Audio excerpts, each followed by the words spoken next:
The Goose Girl. The king of a great land died, and left his queen to take care of their only child. This child was a daughter, who was very beautiful, and her mother loved her dearly, and was very kind to her. And there was a good fairy too, who was fond of the princess, and helped her mother to watch over her. When she grew up, she was betrothed to a prince who lived a great way off.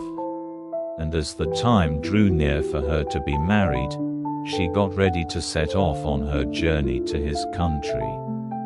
Then the queen, her mother, packed up a great many costly things, jewels, and gold, and silver, trinkets, fine dresses, and in short everything that became a royal bride. And she gave her a waiting maid to ride with her, and give her into the bridegroom's hands, and each had a horse for the journey. Now the princess's horse was the fairy's gift, and it was called Falada, and could speak.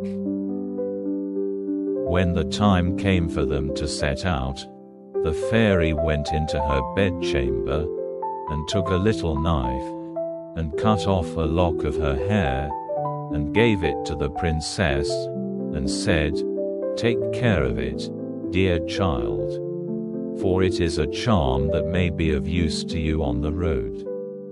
Then they all took a sorrowful leave of the princess, and she put the lock of hair into her bosom, got upon her horse, and set off on her journey to her bridegroom's kingdom. One day, as they were riding along by a brook, the princess began to feel very thirsty, and she said to her maid, "Pray get down, and fetch me some water in my golden cup out of yonder brook, for I want to drink." "Nay," said the maid, "if you are thirsty, get off yourself, and stoop down by the water and drink. I shall not be your waiting maid any longer." Then she was so thirsty that she got down, and knelt over the little brook, and drank, for she was frightened, and dared not bring out her golden cup. And she wept and said, "Alas! What will become of me?" And the lock answered her, and said, "Alas, alas, if thy mother knew it, sadly, sadly, would she rue it." But the princess was very gentle and meek, so she said nothing to her maid's ill behavior, but got upon her horse again. Then all rode farther on their journey, till the day grew so warm, and the sun so scorching, that the bride began to feel very thirsty again. And at last, when they came to a river, she forgot her maid's rude speech, and said, "Pray get down, and fetch me some water to drink in my golden cup." But the maid answered her, and even spoke more haughtily than before, "Drink if you will, but I shall not be your waiting maid." Then the princess was so thirsty that she got off her horse, and lay down, and held her head over the running stream, and cried and said, "What will become of me?"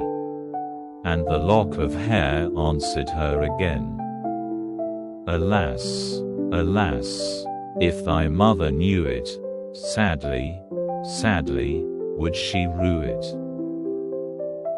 And as she leaned down to drink, the lock of hair fell from her bosom, and floated away with the water. Now she was so frightened that she did not see it. But her maid saw it, and was very glad, for she knew the charm. And she saw that the poor bride would be in her power, now that she had lost the hair. So when the bride had done drinking, and would have got upon Falada again, the maid said, I shall ride upon Falada, and you may have my horse instead." So she was forced to give up her horse, and soon afterwards to take off her royal clothes and put on her maid's shabby ones. At last, as they drew near the end of their journey, this treacherous servant threatened to kill her mistress if she ever told anyone what had happened. But Falada saw it all, and marked it well. Then the waiting maid got upon Falada, and the real bride rode upon the other horse, and they went on in this way till at last they came to the royal court. There was great joy at their coming, and the prince flew to meet them, and lifted the maid from her horse, thinking she was the one who was to be his wife. And she was led upstairs to the royal chamber, but the true princess was told to stay in the court below. Now the old king happened just then to have nothing else to do. So he amused himself by sitting at his kitchen window, looking at what was going on. And he saw her in the courtyard. As she looked very pretty, and too delicate for a waiting maid, he went up into the royal chamber to ask the bride who it was she had brought with her, that was thus left standing in the court below. "I brought her with me for the sake of her company on the road," said she. "Pray give the girl some work to do, that she may not be idle." The old king could not for some time think of any work for her to do. But at last he said, "I have a lad who takes care of my geese. She may go and help him." Now the name of this lad, that the real bride was to help in watching the king's geese, was Curdken. But the false bride said to the prince, "Dear husband, pray do me one piece of kindness." "That I will," said the prince. "Then tell one of your slaughterers to cut off the head of the horse I rode upon, for it was very unruly, and plagued me sadly on the road." But the truth was, she was very much afraid lest Falada should some day or other speak, and tell all she had done to the princess. She carried her point, and the faithful Falada was killed. But when the true princess heard of it, she wept, and begged the man to nail up Falada's head against a large dark gate of the city, through which she had to pass every morning and evening, that there she might still see him sometimes. Then the slaughterer said he would do as she wished, and cut off the head, and nailed it up under the dark gate. Early the next morning, as she and Curdken went out through the gate, she said sorrowfully, "Falada, Falada, there thou hangest." And the head answered, "Bride, bride, there thou gangest. Alas, alas, if thy mother knew it, sadly, sadly, would she rue it." Then they went out of the city, and drove the geese on. And when she came to the meadow, she sat down upon a bank there, and let down her waving locks of hair, which were all of pure silver. And when Curdken saw it glitter in the sun, he ran up, and would have pulled some of the locks out, but she cried, "Blow, breezes, blow. Let Curdken's hat go. Blow, breezes, blow. Let him after it go. O'er hills, dales, and rocks, away be it whirled till the silvery locks are all combed and curled." Then there came a wind, so strong that it blew off Curdken's hat, and away it flew over the hills, and he was forced to turn and run after it. till, by the time he came back, she had done combing and curling her hair, and had put it up again safe. Then he was very angry and sulky, and would not speak to her at all. But they watched the geese until it grew dark in the evening, and then drove them homewards. The next morning, as they were going through the dark gate, the poor girl looked up at Falada's head, and cried, "Falada, Falada, there thou hangest." And the head answered, "Bride, bride, there thou gangest." Alas, alas, if thy mother knew it, sadly, sadly, would she rue it.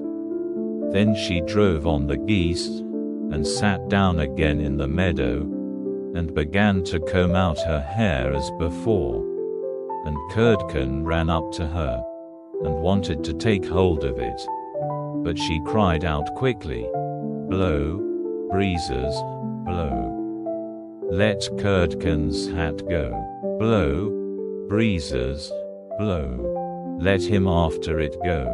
O'er hills, dales, and rocks, away be it whirled till the silvery locks are all combed and curled." Then the wind came and blew away his hat, and off it flew a great way, over the hills and far away, so that he had to run after it. And when he came back she had bound up her hair again, and all was safe. So they watched the geese till it grew dark. In the evening, after they came home, Curdken went to the old king, and said, "I cannot have that strange girl to help me to keep the geese any longer." "Why?" said the king. "Because, instead of doing any good, she does nothing but tease me all day long." Then the king made him tell him what had happened. And Curdken said, "When we go in the morning through the dark gate with our flock of geese, she cries and talks with the head of a horse that hangs upon the wall, and says, 'Falada, Falada, there thou hangest.' And the head answers, 'Bride, bride, there thou gangest.' Alas, alas, if thy mother knew it, sadly, sadly, would she rue it." And Curdken went on telling the king what had happened upon the meadow where the geese fed, how his hat was blown away, and how he was forced to run after it, and to leave his flock of geese to themselves. But the old king told the boy to go out again the next day. And when morning came, he placed himself behind the dark gate, and heard how she spoke to Falada, and how Falada answered. Then he went into the field, and hid himself in a bush by the meadow's side. And he soon saw with his own eyes how they drove the flock of geese, and how, after a little time, she let down her hair that glittered in the sun. And then he heard her say, "Blow, breezes, blow. Let Curdken's hat go. Blow, breezes, blow. Let him after it go. O'er hills, dales, and rocks, away be it whirled till the silvery locks are all combed and curled." And soon came a gale of wind, and carried away Curdken's hat, and away went Curdken after it, while the girl went on combing and curling her hair. All this the old king saw, so he went home without being seen. And when the little goose girl came back in the evening, he called her aside, and asked her why she did so. But she burst into tears, and said, "That I must not tell you or any man, or I shall lose my life." But the old king begged so hard, that she had no peace till she had told him all the tale, from beginning to end, word for word. And it was very lucky for her that she did so.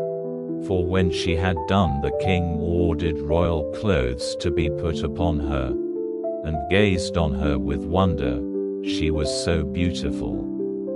Then he called his son and told him that he had only a false bride, for that she was merely a waiting maid, while the true bride stood by. And the young king rejoiced when he saw her beauty, and heard how meek and patient she had been. And without saying anything to the false bride, the king ordered a great feast to be got ready for all his court. The bridegroom sat at the top, with the false princess on one side, and the true one on the other. But nobody knew her again, for her beauty was quite dazzling to their eyes. And she did not seem at all like the little goose girl, now that she had her brilliant dress on. When they had eaten and drank, and were very merry, the old king said he would tell them a tale. So he began, and told all the story of the princess, as if it was one that he had once heard. And he asked the true waiting maid what she thought ought to be done to anyone who would behave thus. Nothing better, said this false bride, than that she should be thrown into a cask stuck round with sharp nails, and that 2 white horses should be put to it, and should drag it from street to street till she was dead. Thou art she, said the old king, and as thou hast judged thyself, so shall it be done to thee. And the young king was then married to his true wife, and they reigned over the kingdom in peace and happiness all their lives. And the good fairy came to see them, and restored the faithful Falada to life again.